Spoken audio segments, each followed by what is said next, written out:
This is the issue of reparations. Well, there has been another development in the case of reparations, particularly here in the state of California, as Californians are now awaiting a big report to come out of the California Reparations Taskforce, where they will provide some recommendations on how the state of California can move forward in possibly creating some program or some space within the state government where reparations can be distributed. Let me share with you a little bit about where we are with this. Take a look at this. This is coming from the Grio, but it says that a vote is possibly slated for this weekend on requirements for who would be eligible for payments and other remedies was delayed because of the absence of one of the committee's 9 members. But the group may vote Saturday on whether lawmakers should create an agency to implement an eventual reparations program. Now, lawmakers passed legislation in 2020 creating the task force to assess how this legacy of slavery harmed African Americans long after its abolition through education, criminal justice, and other disparities. The legislation directs the task force to study reparations proposal with a special consideration for the descendants of enslaved Black people living in California, and is not meant to create a program in lieu of one from the federal government. Let me bring in my brother. One more. The first of its kinds is the country, but some use the group's latest 2-day meeting in Sacramento to warn that not enough Black Californians are sufficiently informed about its work. All right, let me bring my brother in, Brother Michael Imhotep, who is a researcher, scholar. He's host of the African History Network podcast show, and you can see it on YouTube and in other social media. And we're happy to have him on Mondays as well. Brother Michael, how are you, sir? Good afternoon. Hey, Farajii, I'm doing all right. Can you hear me okay? Yes, sir. We can hear you. We can hear you. All right. So you've been staying on top of this reparations piece. And particularly what's been happening here in the state of California. But the latest about the fact that there's this big report that's supposed to come out from the task force, the reparations task force, trying to move the ball forward. What do you expect that this report will say, or how this thing is going to move forward, Brother Michael? Well, there's the deadline is July 1st, and they're going to release a report that deals with how they're going to deals with what the recommendations are for reparations and how it will be distributed, who it will go to, things of this nature. Now, back back in 2022, they took a vote dealing with how to determine the criteria for who would get reparations, and that dealt with doing it based upon lineage. So you would have to trace your, you have to be able to trace your ancestry here in this country back to an African-American person who was here in the U.S. prior to 1900. Okay, either an enslaved person or it could also a free person, but they had to be here prior to 1900, from my understanding. So some African Americans did not like this, and they said that this is not going to be inclusive of all of the African Americans in California. So African Americans make about 2.5, 2.6 million of them in California. Now, the reason why they had to do it based upon lineage, as opposed to just saying this is all for, say it again? No, I was just going to say, versus just saying you're Black. Yeah. Well, the reason why they had to do it based upon lineage as opposed to based upon race is because in the state of California, race-based policies are illegal. And they want to make sure that when this gets challenged in court, and it definitely will be challenged in court, they want to make sure that it will not be overturned in court because it's deemed illegal and violates California state law. So I've been reading different articles, and you have different people and activists, things like this, upset that it won't go to all African Americans in California. And it seems like a lot of us really don't understand law. And if you have Republicans filing lawsuits to block student loan debt forgiveness, and it's going to help millions of white people, you think they're not going to file lawsuits to block this? reparations in California, and African Americans are only like 5.5% of the California population. We're not the majority of the California population. So, there was an article that came out also from the Washington Post, and it dealt with San Francisco debates reparations, $5 million for each, $5 million each for Black residents. That ain't gonna happen.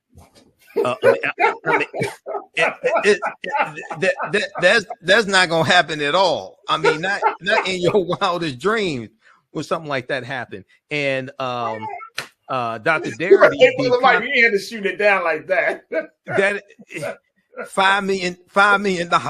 No, that's not gonna happen. That's like the study. There was a study that came out a couple of years ago. Yeah, this one right here. There was a study that came out a couple of years ago, and it said African Americans were owed $6 quadrillion for slavery.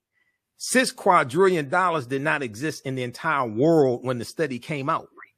So the first thing, if that's more money than exists in the entire world, what good is the study? We have to understand it doesn't matter how much you think you're owed. The only thing that matters is how much you can actually collect. All this stuff floating around out here, six quadrillion at the time, maybe about 2020, there was a astrophysicist who did a study and found that $5 quadrillion existed in the world. A quadrillion is 1 followed by 18 zeros. If 6 quadrillion don't exist in the entire world, what good is your study? Then the other thing is try to enforce it. Try to enforce it. If you can't get a bill passed to study reparations, explain to me how you get one passed to pay reparations. See, we're not thinking about this logically. You might as well just put our children up and just be like, "Hey, I'm making $1 bazillion." I was speaking at a Juneteenth event in Inkster, Michigan, which is a suburb of Detroit, man. And I was speaking at a church, and this sister brought this study, and I read about the study, and I laughed when I read about it. This is just nonsense, okay? And I'm like, come on. But unfortunately, sometimes we throw out these crazy numbers, and at the same time, we have to look at how do you get this enforced. But if your argument is, okay, our ancestors worked for free for 246 years, therefore they're owed this money because they work for free. The first premise question that I would ask is, what law are you citing that slaves were supposed to be paid in the first place? If your argument is that that the descendants should be paid because our ancestors work for free, how do you can't enforce it? So we have to understand operating within law. That's why what California is doing is excellent, and people should start reading the 500-page study that they released, which is the most comprehensive study dealing with inequities and discrimination or racism against African Americans since the Kerner Commission report came out in 1968. Okay, but so we need to understand that, but also, and I know we're coming up on a break, the Black Freedmen Indian Treaties of 1866 is one of our best chances to get some type of restitution, because many of our ancestors were getting benefits from those treaties, but they got kicked out of those treaties around 1941. See, I'm for what will ever work, but to understand what will work, we need to understand a history of what has worked. And the Black Freedmen Indian Treaties, there's a documented history of that working. Look, we got to take a quick pause. When we come forward, crew, I want to get your take on this part of the discussion where in the state of California, the California Reparations Taskforce is expected to release a comprehensive report about what the state can do to move the needle closer for Californians to get reparations. As you can hear, Brother Michael Imhotep just breaking it down, how this decision or this report can create an implication for the whole country, set a precedent for the whole country. I want to get your take on this, folks. Join us in the conversation. Post your comments in the chat as we're streaming live on YouTube, Facebook, and of course on Black Star Network and Amazon News. And stay with us. We're going to take a quick pause. When we come forward, more conversation about reparations, California, and you. It's the culture right here on the Black Star Network.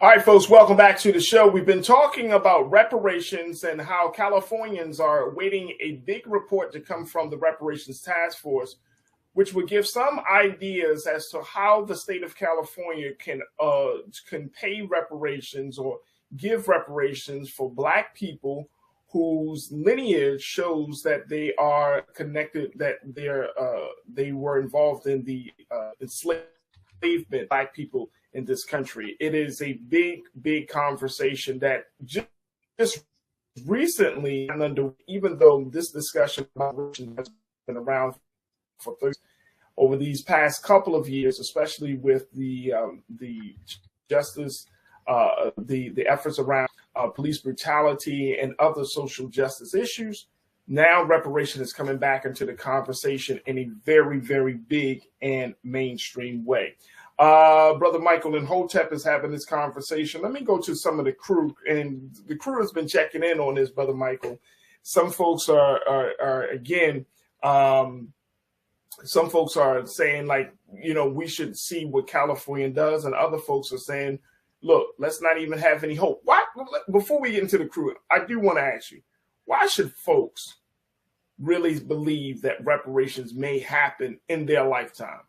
Is this a very real possibility, Brother Michael? And from all the research and all of the work that you've done around this issue, does it seem possible? Well, let's go back in history and look at the Black Freedmen Indian Treaties of 1866, because the Choctaw, Chickasaw, Creek, Cherokee, and Seminole Indians owned African slaves, and the Africans that they owned, they were forced to set them free by the federal government. Those Africans were given land, they were given membership into the Native American nations, and they were given all the rights and privileges of being a member of those Native American nations. So they actually got restitution. This is how you have a Sarah Rector, who was of Creek Indian African enslaved ancestry, Sarah Rector in Oklahoma, and she became the richest Afro-American girl in the country in the early 1900s at about 12 or 13 years old, because oil was discovered on her land.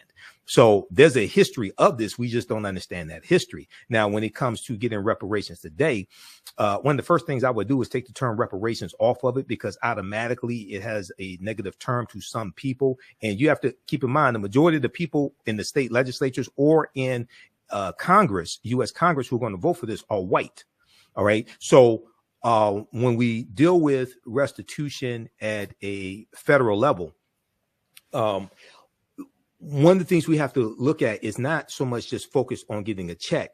We need comprehensive reparations. So the laws and policies that were put in place that have negatively impacted African Americans for decades, you have to reverse those laws and policies. At the same time, you have to show how it's beneficial to America in general to correct the wrongs. This is why when we look at the study that we talked about last week, when we talked about Japanese Americans who were united to help African Americans get reparations, and the study, the article from CBS news.com that talked about how the U.S. economy had lost $16 trillion over the last 20 years because of racism.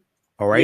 Yeah. And it goes through and breaks down how that negatively impacted African Americans, but also it talks about how and I just posted the link there. It talks about how this is hurting America in general. OK. And it says that if these inequities were fixed, the U.S. economy could grow by $5 trillion over the next 5 years. If those loopholes were closed, those policies were changed. So it's showing how racism negatively impacts everybody, even though we get the brunt of it. So yeah, when we understand how to properly position that and focus on comprehensive reparations, we have a much better chance of getting that into place. But also you have to understand how to get bills passed in Congress. It takes 218 votes in the U.S. House of Representatives to get any bill passed. It takes 60 votes in the Senate because of the filibuster. OK, so once we understand how to score touchdowns and don't confuse a touchdown with a first down, then we can start scoring some points. We're playing a real life game of political football and don't know the difference between the first down and the touchdown and wonder why we don't have points on the board. Chris Bake, you checked in and said, there it is, that piece. Racism has cost the U.S. $16 trillion, according to Citigroup.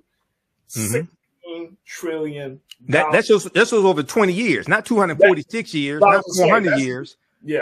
Yeah, from 2000 to 2019. Right. So over a 20-year period, you're talking about $16 trillion. Gotcha. Chris Big, you checked in and said lineage is the only legal way to disperse reparations under the U.S. Constitution.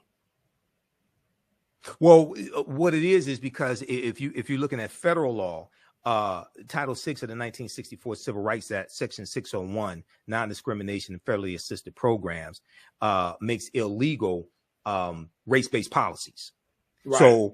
So California, what California does could serve as a model for what the federal government does and what other states do also. Okay, doing it by lineage. But treaties, Article 6 of the U.S. Constitution tell you that the U.S. Constitution, all the previous treaties and all the subsequent treaties are the supreme law of the land. And the Black Freedmen Indian treaties of 1866 are still on the books and still being enforced for those 5 civilized tribes and Native Americans.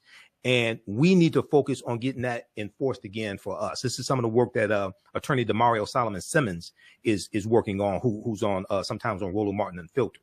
Right. And it's an ongoing situation. I mean, and this is going to have to, if in order for this situation to catch steam right now, Brother Michael, you really do need to have a majority or a number of people involved. It can't just be Black people. Right. I think there's got to be some white people. I think there's got to be some people from various industries, from law to politics that see this. And most importantly, you got to have Black scholars around the table to figure out, okay, if this is going to happen, let's say to start off with the state of California, one of the largest states in the country. If this happens in California, what does this look like moving forward in other states? Mm-hmm. We know that Evanston, Illinois, they already have put together a reparations model in the outside of Chicago, the city of Chicago. Other places are looking at it. New York City is even Detroit. Is a Detroit Reparations Taskforce. Right. Now, very quickly, in Evanston, Illinois, it's important for people to understand this because the person who spearheaded that was Robin Ruth Simmons, who at the time was a city council member. I interviewed her for an hour on the African History Network show. A lot of people were critical of what they did because this dealt with housing vouchers. This dealt with assistance in buying homes and $25,000 or whatever the number was. And what people have to understand about Evanston, Illinois is Evanston does not have a history of slavery. Slavery was abolished in the state of Illinois in 1818. Evanston was not founded until the 1840s. Evanston, Illinois is a city of about 60,000 people. Percentage of African Americans is 16%. They don't have a history of slavery, but they had a rampant history of housing discrimination and redlining. So the city council was addressing the harm that the city inflicted, not what the state of Illinois inflicted or what the U.S. government inflicted. So when we look at repairing the damage at the city level, you can't expect the city to address what the federal government did. They don't have those type of resources to do that. They will address what the city did. Right. And I'm glad that you made that clarity and made that point. And we're going to have to kind of to be weighted in as well to see how California Reparations Taskforce responds. We got 1 minute left, Brother Michael. What's the latest work that you're doing, brother? Visit our website, theafricanhistorynetwork.com. Each Saturday in the month of March, because March is Women's History Month, we're going to have a free lecture, 12 noon Eastern Standard Time, Great African Women in History, the Mothers of Civilization. So we'll get that information at our website, but also 2 p.m. Eastern Standard Time, Saturday and Sunday. Saturday, Ancient Kemet, the Moors and the Ma'afa, Understanding the Transatlantic Slave Trade, 12-week online history course I teach. And then Sundays, Black Resistance Movements, Haitian Revolution, U.S. Civil War, Civil Rights Movement, Black Power Movement, 1800 to 1968, 12-week online course as well. Visit our website, theafricanhistorynetwork.com, theafricanhistorynetwork.com to register for these courses. And they're PG-13. You can use this with your children also. And we do the sessions live. All the sessions are archived and recorded, so you can go back and watch it anytime.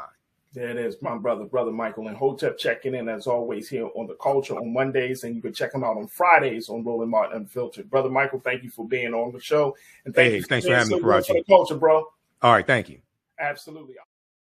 All right, folks, welcome back to the show. For our final conversation, we're tuned in, and I'm checking in with my brother Michael Imhotep, host of the African History Network show. You can find that on YouTube and on social media. But I wanted to have a conversation that Brother Michael, once again, he brought this to my attention, and I'm glad my brother did, where he talked about Japanese Americans and how they are making it clear that because they receive some form of reparations, Black Americans should too. Let me bring my brother back into the frame around this. And Brother Michael, this is very, very interesting. When I read the piece that I saw, I was like, well, it makes sense. And it will I think this will take the conversation to the next level. Let me just share with y'all, with our crew, what folks are saying. Here's it is from AP. This is what's happening now, folks. Take a look at this. From California to Washington, D.C., activists are joining revived reparation movements and pushing for formal government and compensation for the lasting harm of slavery's legacy on subsequent generations, from access to housing and education to voting rights and employment.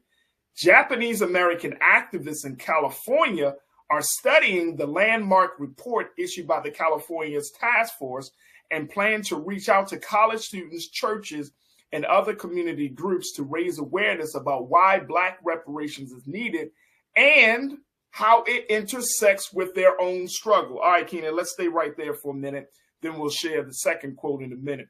But I want to go to you, Brother Michael, on this. This is very interesting because I remember, Brother Michael, when that conversation, and make sure you're not on mute, big bro. I remember, yes. There we go. When there was a conversation about the violence that was happening, that spate of violence that was happening against Japanese Americans in certain cities like New York City and other parts of the country, Black people, I remember having this conversation on this platform where Black people were like, oh, so the government can address the violence against Japanese. And we're talking about, supporting the Japanese community, but then we're not talking about what's been going on for Black people, which is understandable. But there were a lot of people feeling some type of resentment against Japanese folks for getting any type of government assistance or getting some type of policy to speak to their harm. Now, this is an interesting situation because you got Japanese Americans who are saying, look, we received reparations for what was done from our people from Pearl Harbor, from Nagasaki and Hiroshima, and all of that America has done. We stand in solidarity. How do you reconcile these 2 points, Brother Michael? Well, number one, people have to really understand the history prior to 1988. The first hate crimes act ever signed into law in the history of this country was signed into law in 1968 by President Lyndon Baines Johnson. It was part of the Fair Housing Act, and it was a result of the modern day civil rights movement, and it was largely for African Americans. That's the first hate crimes act ever signed into the history of this country. Then when you go and study why the Department of Justice was created in 1870 by Congress during Reconstruction, the Department of Justice was created largely to enforce the new rights that African Americans were getting and to prosecute those who were violating their rights. And this is why in 1871, you had the Ku Klux Klan Act. And then you have President Ulysses S. Grant that declares martial law in 9 counties in South Carolina to crack down on the Klan. And you had Klansmen prosecuted by the Department of Justice. When we look here at what Japanese Americans got, first of all, it's important to understand which Japanese Americans got a one-time payout of $20,000, which totaled over $1.6 billion. It was approximately 82,250 Japanese Americans. It was not all Japanese Americans in the country. It went to those directly who were put into those internment camps during World War II, about 1941 and 1945 or so. And it went to those who had to be evacuated. Okay. So this past Congress, now I posted this link here from justice.gov. If you could pull that up, that explains exactly what happened. That's from the Department of Justice, 10-year program to compensate Japanese Americans interned during World War II closes its doors. So this was, and you can zoom in on that. This was an act of Congress. It only went to those who were survivors of the internment camps. Now, members of the Congressional Black Caucus at this time advocated for this also this restitution. Then so this was 1988 that this bill passed. They left a 10-year window for people to make claims. In 1989, the Honorable John Conyers from Detroit introduced H.R. 40 to have a study done by the federal government on the harms of that slavery has done and the consequences of slavery, the legacy of slavery to African Americans. So that was the year after this. Now the problem is based upon Title VI of the 1964 Civil Rights Act, Section 601, non-discrimination and federally assisted programs. Race-based programs are illegal at the federal level.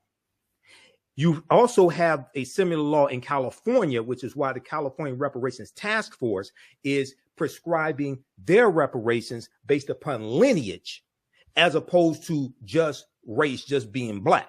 Right. Okay, so they can get around that and withstand court challenges, because whatever they pass will be challenged in court. You have to be able to withstand court challenges. That's all you have to understand law. Now, the problem with us is that all of the last of the former slaves died in the 1950s. So our situation is different than Japanese Americans, because that restitution only went to those who were directly harmed. For us, all the last of the former slaves died in the 1950s. So this is why you're going to have to approach it differently. And what will be what California is doing is probably what will be adopted at the federal level. If something is adopted, you have to do it by lineage. But the most important thing that we have to understand is that this is not about a check. This is about comprehensive reparations. And if you read the 500-page study that the California Reparations Taskforce released in June of 2022, and I'm posting here in the chat the article from the Washington Post that breaks this down, and it has the link to the 500 study, because I've gone through it and read part of it. We have to have comprehensive reparations. So the laws and policies that have been put in place and still remain in place that have maldistributed wealth, power, and resources into the hands of Europeans, you have to change those laws and policies. Yep. This is why you have to understand the history of what's happened, because if we all got $1 million a day, you and I both know white people will have it all back by this time next week. And the only thing you would have done is stimulated their economy, but the laws and policies that now distributed wealth, power, and resources into their hands in the first place will still be there. Okay. Let me throw this out there as well, Brother Michael. And I'm glad that you're bringing these points up. One of the things that was said was referenced is this Pew Research Center poll that was done about the issue. Right. Take a look at this, folks. Only 30% of U.S. adults surveyed by the Pew Research Center in 2021. And Keenan, let's pull this second quote up for me, please. Thank you, bro. Only 30% of U.S. adults surveyed by the Pew Research Center in 2021 supported reparations for slavery. That was in 2021. That's 2 years ago. 77% of whom were Black Americans. Wow. That was 2 years ago, folks. Support among Latinos and Asians were 39% and 33% respectively, and white Americans had the lowest rate of support at 18%. Now, some advocates said that the idea of reparations for the World War II incarceration camps was once considered outlandish. But many, take this look, I want y'all to listen to this, y'all. Right. Many young third-generation Japanese Americans were inspired to mobilize from civil rights and ethnic pride movements, including the Black Panther Party and the Brown Berets, who promoted Chicano rights. Look, folks. Look at this. Take a listen, folks. Let me just say this, and Brother Michael, we only got a couple of moments left. Okay. But I'm bringing this up because if we understood that the struggle of Black people in this country serves as the metric, the standard, the very reference point on what human rights look like in this country, right? We open the door. Our struggle opens the door for other salvation. Right. And so for the fact that you got third generation Japanese Americans, young Japanese who are learning about the Black Power movement, the civil rights movement, they're learning about all of these movements of Black liberation that are saying, look, this is similar to what we experience. This is eye-opening on so many levels. And this is why Chris, my guy, Chris Big checked in. He said something, and I'm a true, and I'm in total agreement with him. Chris, you made the point. You said the benefits. Let me just make sure. Let me make sure I'm pulling this up. You said, Chris, that in order for movements to be successful, that they must be diverse. And for a situation like this, for Japanese people, some Japanese, of course, not across the board, but some Japanese Americans saying, we want to support this. I think, Brother Michael, this pushes the priority up a few notches to get people to understand. Now, if you got Japanese that are signing on, imagine what would happen if Latinos signed on. Right. Well, yeah. So this is why it's important to understand history and why the history of this country and the history of African Americans has to be taught in all schools across the country. It has to be taught to everybody, because those third generation Japanese are studying history, studying the Black Power movement, also studying the Civil Rights movement. Asian women like Grace Lee Boggs, things like this, who was an ally to the Civil Rights movement. Now, I just posted the link here to an article. If you can just pull this up for a quick second. This deals with how you tie all this together. Racism has cost the U.S. $16 trillion. This was a study by Citigroup Bank. And it laid out three critical areas. And it said they looked at just from a 20-year period of time, from the year 2000 to like 2019. And they said the U.S. economy had lost $16 trillion because of racism. And they said black workers have lost $113 billion in potential wages over the past 2 decades because they could not get a college degree. The housing market lost $218 billion in sales because Black applicants could not get home loans, and about $13 trillion in business revenue never flowed into the U.S. economy because African-American entrepreneurs could not get access to bank loans. It goes on to say that the U.S. could have $5 trillion in gross domestic product over the next 5 years if those gaps and others were closed today, the study indicated. So that deals with changing laws and policies. But what this study documents, and there are other studies like it, it shows how racism negatively impacts everybody in this country. It's lost opportunity for everybody, even though we get the brunt of it. So it requires a re-education process and really teaching this history. That's why Juneteenth becoming a federal holiday could be very powerful if we know how to use it, because it allows us to force into the national conversation a history that Republicans are passing laws and state legislators to keep that history from being taught in the schools. So it requires a total re-education process and show how all this is hurting everybody, and policies that are good for African Americans are good for America in general. Come on, there it is right there. Look, we're going to end it right there. Brother Michael, I'm so happy that you brought this topic. I'm serious, brother. I didn't see this, so I'm glad that you were like, "Hey, Farajii, we need to talk about this." I monitor about 35 different news sources on a daily basis. Hey, bro, and I'm always consuming. But this is great. This is great, man. And I think it's going to push the movement. I think it's going to push the conversation further along. I think it's going to, and it's a huge. This uproots white supremacy on so many levels, brother Michael. You know it, and I know it. You're starting to see Japanese. You got, of course, Black folks. If we start to see more groups of people standing behind Black folks and saying, yeah, their struggle is our struggle. Brother. Exactly. Like, it's the sky's the limit. Look, we got a couple of seconds left. Talk to us about the work you're doing. Okay, visit our website, theafricanhistorynetwork.com. We had 2 new 12-week online courses that just started up this past weekend, the weekend before. Ancient Kemet, the Moors, and the Ma'af for understanding the transatlantic slave trade, where they didn't teach you in school, on Saturday, 2 p.m. to 4 p.m. Eastern Standard Time. And then on Sunday, Black resistance movements, Haitian Revolution, the U.S. Civil War, the Civil Rights Movement, and Black Power Movement, 1800 to 1968. So register for both of those classes. We do the sessions live. All the sessions are archived and recorded. You can go back and watch it anytime. Even after the course is over with, you'll still have full access. You can watch it. And this information is PG-13. You can use this with your children as well. Register at our website, theafricanhistorynetwork.com. There it is, Brother Michael Imhotep. You can see him on Mondays here on The Culture. You can also check him out on Roland Martin Unfiltered. Yeah, on Fridays. And so we're so happy he's able to spend some of his time and, most importantly, his brilliance with us. Thank you, Brother Michael. Oh, thank you, brother. Thank you, Farajii. Peace. Hotep, everybody. Hey, this is Michael Imhotep, founder of the African History Network and host of the African History Network show. Some of you all saw me on Farajii Muhammad's show, The Culture, on Monday, February 27th, and we talked about Scott Adams, creator of the Dilbert comic strip, who is losing newspapers that carry his comic strip because of a racist tirade that he went on. And at the end of the show, I talked about 2 online courses that I teach on the weekend, 2 online history courses.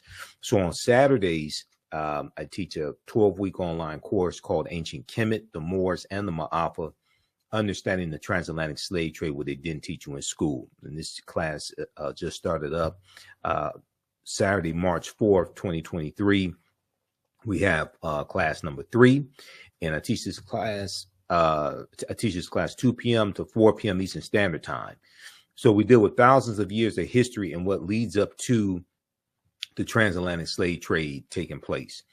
I do a PowerPoint presentation. We have book references, articles, video clips, and you never look at history the same way.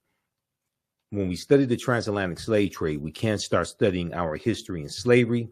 Even when we deal with the transatlantic slave trade, which is important to study, we can't start in 1619 or in the 1440s when the Portuguese get involved. We have to understand the history chronologically and deal with the 800-year occupation of Europe by the Africans known as the Moors, who enter into the Iberian Peninsula, today known as Spain and Portugal, from North Africa in 711 AD, and they take the teachings from ancient Kemet, ancient Egypt, into Europe. Now, and these teachings are going to bring Europe out of the Dark Ages. Now, this course not only deals with the transatlantic slave trade, but it also deals with thousands of years of history that leads up to the transatlantic slave trade taking place. August 20th, 2019 marked the 400th year anniversary of the 20 and odd Africans who came into Point Comfort on August 20th, 1619 on that White Lion pirate ship in what would later become called the colony of Virginia. Now, this year, 2019, was known as the year of return, as many African Americans were and continue to reconnect to Africa and traveling to Ghana and other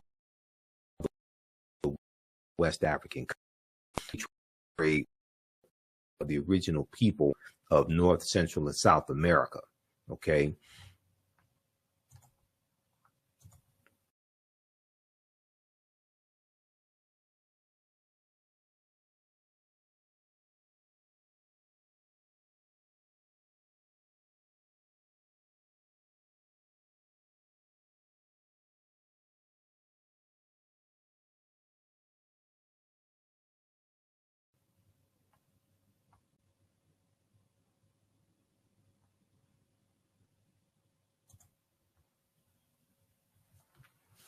So this year was known as the year of return, 2019, as many African Americans were and continue to reconnect to Africa and traveling to Ghana and other West African countries. When we discuss the transatlantic slave trade, we have to first understand that African people are the original people of North, Central, and South America and have been in the land we call the United States of America at least 51,700 years. And one of the sources that we use in the class is Dr. David Imhotep's book, The First Americans Were Africans, Documented Evidence. Now, you don't have to buy any of these books to follow along in class, but we use them for reference. So there's about 70, 80 articles that we reference as well. Visit our website, theafricanhistorynetwork.com, theafricanhistorynetwork.com. And we have the information right on the homepage of the website. 12-week online course, Ancient Kemet, the Moors, and the Ma'afa, Understanding the Transatlantic Slave Trade, what they didn't teach you in school. So this class is on sale, $80 right now. Our next class is Saturday, March 4th, 2023, 2 p.m. to 4 p.m. Eastern Standard Time. Click right here to register for the full course. So I do the sessions live. All the sessions are archived and recorded. Even after the 12-line course is over with, you can go back and watch the entire course as much as you want to. You'll have full access. All right. And then we also have a bundle pack where you get both classes that I teach on sale for $120. That's a $300 value. There will be 5 of my lectures that will be in the video library when you log into your account, and you'll be able to watch 5 of my lectures as a free bonus as well. Now, the second class that I teach deals with history from 1800 to 1968. And this is Black resistance movements from the Haitian Revolution to the Civil War, Civil Rights Movement, and Black Power Movement, 1800 to 1968. So I teach this class on Sundays, 2 p.m. to 4 p.m. Eastern Standard Time. Our next class is Sunday, March 5th, 2023. And with this course here, we study in depth this 168, 170 year period of history. Okay, this is a 12-week online course as well. Same structure as the first class. Click right here to register here. And we have to understand that history leading up to the Civil War, what led up to the Civil War taking place, but then also understand what happened after slavery ended as well. Okay, and this helps us understand how we got to where we are today. What were the laws and policies? What were the laws and policies that were put in place to put us in the predicament that we're in today as African Americans, to understand where we need to go from here? Okay, so in the aftermath of the insurrection on January 6, 2021, at the U.S. Capitol, many leading historians drew parallels between the violence that we saw January 6, 2021, and the Reconstruction era, which is 1865 to 1877. And this is the period after the Civil War ended in 1865. This was a period of political revolution directly following the American Civil War. Now, this 12-week online course will analyze U.S. history primarily from the African American perspective, beginning in the period 1800 to 1856, leading up to the end of the Civil War, okay, in 1800 to 1865 as well, and the 13th Amendment. We'll look at the Reconstruction era, 1865 to 1877, the Red Summer of 1919, the Jim Crow era, World War I, the Great Migration, 1915 to 1970, World War II, the Civil Rights Movement, and Black Power Movement. To better understand where we need to go from here and the laws and policies that need to be put in place. But you have to understand how you got to where you are today. The laws and policies that have now distributed wealth, power, and resources into the hands of Europeans. And we have to understand the lasting legacy of slavery as well. Now, it's important to understand this chronology of history to get a better understanding of how we got to where we are now, to understand where we go from here. Unfortunately, some of this history is repeating itself. Okay, unfortunately, some of this history is repeating itself. So this class, you can register for it now. As soon as you register, you can watch the class number 1 that we just had. Watch that. All right. Now, there's a good article from time.com that we reference in the class as well. There's a good article from Time Magazine, time.com. And this article is a new report finds that 45 states are to students. A new report finds that 45 states are failing to teach students about the period that shaped race relations after the Civil War. And they're talking about the Reconstruction era. Okay, the Reconstruction era. And if we look briefly here at this article, it says scholars say studying the aftermath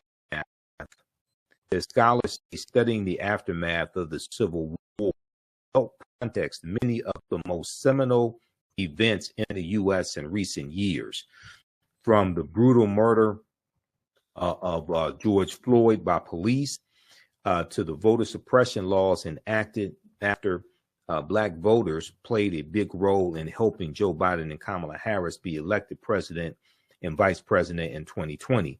But despite the timeliness of the era in today's climate, many students in American schools will not get a full education on Reconstruction until they go to college. Okay, many students in American school will not get a full education on Reconstruction until they go to college. Now the problem is most of them are not going to go to college, or a good portion of them are not going to go to college. All right, so that's why the content of this course is so important. And your understanding of politics is directly related to your understanding of history. And politics is the legal distribution of scarce wealth, power, resources, and the writing of laws, statutes, ordinances, amendments, and treaties, their adoption, interpretation, and enforcement. So coming out of this course, you'll have a much better understanding of how we got to where we are today, the laws and policies put in place, the laws and policies that need to be put in place to take us to where we need to go. Okay, so this is understanding where we go from here. All right, so visit our website, theafricanhistorynetwork.com, theafricanhistorynetwork.com. We have the information around the homepage of the website. Black resistance movements from the Haitian Revolution, the Civil War, the Civil Rights Movement, the Black Power Movement. So we start in 1800. We look at the Louisiana Purchase of 1803 and the Haitian Revolution as well, 1791 to 1803, because those two events are related. And then we go through history chronologically, and we look at things like the Missouri Compromise of 1820, Texas winning its independence in 1836 from Mexico, Mexico winning its independence in 1821 from Spain, the Mexican-American War, 1846 to 1848, Treaty of Guadalupe Hidalgo, which ends the Mexican-American War, and the U.S., as a result of the Treaty of Guadalupe Hidalgo, is going to get the territory that makes up California, Arizona, New Mexico, Colorado, Utah, and Nevada. They're going to get all that from Mexico. Mexico loses about a third of their territory.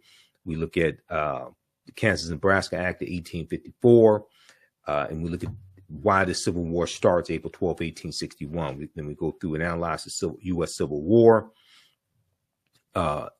Emancipation Proclamation, January 1st, 1863, which did not free the enslaved Africans. Ratification of the 13th Amendment, December 6, 1865. Reconstruction era, 1865-1877. Compromise of 1877, which ends Reconstruction, and Rutherford B. Hayes becomes president. And the Republicans make a backroom deal with the Democrats that if they let Rutherford B. Hayes become president, he'll remove the remaining Union troops out of the South from Florida and South Carolina, etc. And then you have the Jim Crow era, where the white supremacists are taking back control of all levels of government in the southern states. You have, so we studied the Jim Crow era, Plessy versus Ferguson, 1896, U.S. Supreme Court case, Mississippi State Convention of 1890, where they rewrite the state constitution and impose poll taxes and literacy tests in a state that had a majority African-American population, and the majority of the voters were African-American as well. So you go through this period where you see these southern states, these former Confederate states, rewriting their state constitutions. South Carolina, 1895, Mississippi, 1890, poll taxes being imposed in Florida in 1889.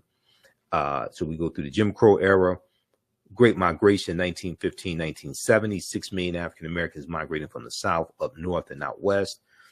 World War I, 1914, 1918, World War II, 1939, 1945, Civil Rights Movement and Black Power Movement.